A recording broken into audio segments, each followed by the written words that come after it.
सामाजिक पहचान। हम एक शुद्ध चेतन आत्मा है जो सदा रही है, सदा रहेगी और जो न कभी जन्म लेती है न मरती है। हमारा वास्तविक स्वरूप इस संसार की समस्त पहचान से परे है।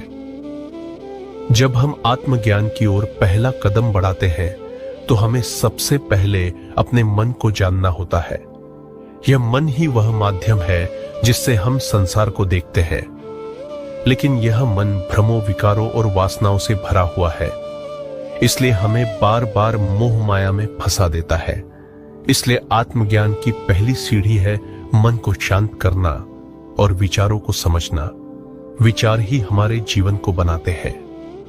हम जैसा सोचते हैं वैसा ही अनुभव करते हैं, और जब हम अपने विचारों को नियंत्रित करना सीखते हैं तब हम अपने जीवन पर नियंत्रण पा लेते हैं।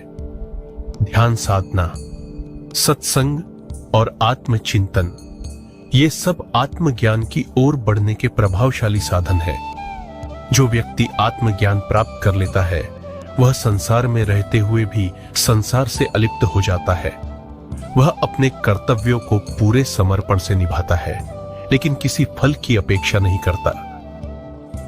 वह जानता है कि सब कुछ ईश्वर की लीला है और वह केवल एक माध्यम है। ऐसे व्यक्ति के भीतर शांति होती है, संतोष होता है और आनंद होता है। आत्मज्ञान पाने के लिए सबसे जरूरी है स्वयं से प्रश्न करना। जब हम खुद से पूछते हैं कि मैं कौन हूं, क्या मैं यह शरीर हूं, क्या मैं यह मन हूं, क्या मैं यह विचार हूं, या क्या मैं इससे भी परे कुछ हूं, तब भीतर एक नई रोशनी जलती है और यही रोशनी आत्मज्ञान का आरंभ है। महापुरुषों ने कहा है कि आत्मा को न तलवार काट सकती है, न आग जला सकती है, न पानी भिगो सकता है, न हवा सुखा सकती है। यह आत्मा अजर अमर अविनाशी और सर्वशक्तिमान है, और जब यह आत्मा अपने स्वरूप को पहचानती है तो उसे न कोई भय रहता है, न कोई लालच, न कोई मोह। लेकिन आत्मज्ञान केवल पुस्तकों से नहीं आता। यह कोई सूखा ज्ञान नहीं है, यह तो जीवन का अनुभव है। यह उस क्षण आता है जब हम भीतर पूरी तरह से शांत हो जाते हैं और अपनी चेतना से मिलते हैं। जब हम साक्षी भाव में स्थित होते हैं तब हमें आत्मा का अनुभव होता है। साक्षी भाव का अर्थ है देखना, लेकिन बिना किसी प्रतिक्रिया के। जब हम किसी घटना को केवल देखते हैं, उस पर प्रतिक्रिया नहीं करते, तब हम साक्षी बनते हैं।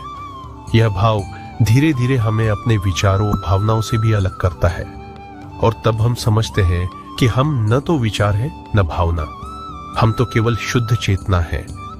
जो व्यक्ति आत्मज्ञान प्राप्त कर लेता है वह किसी से घृणा नहीं करता, न किसी से मोह करता है।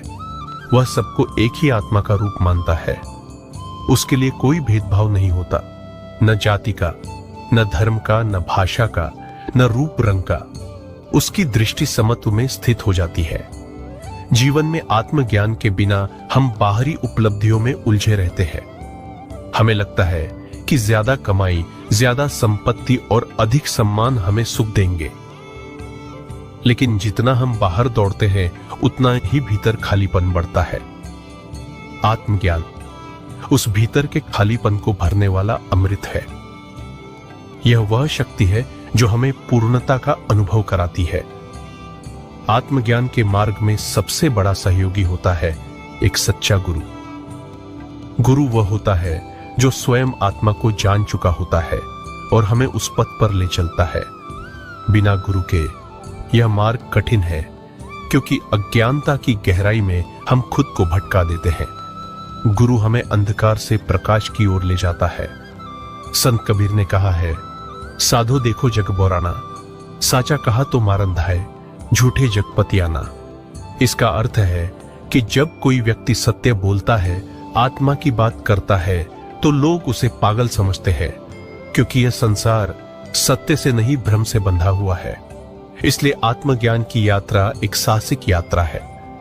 यह यात्रा अकेले करनी होती है। यह भीतर उतरने की यात्रा है, जहां हमें न कोई साथी मिलेगा न कोई सहारा। लेकिन जब हम इस यात्रा में पूरी श्रद्धा से उतरते हैं, तब भीतर एक दिव्य शक्ति प्रकट होती है। वह शक्ति ही आत्मा है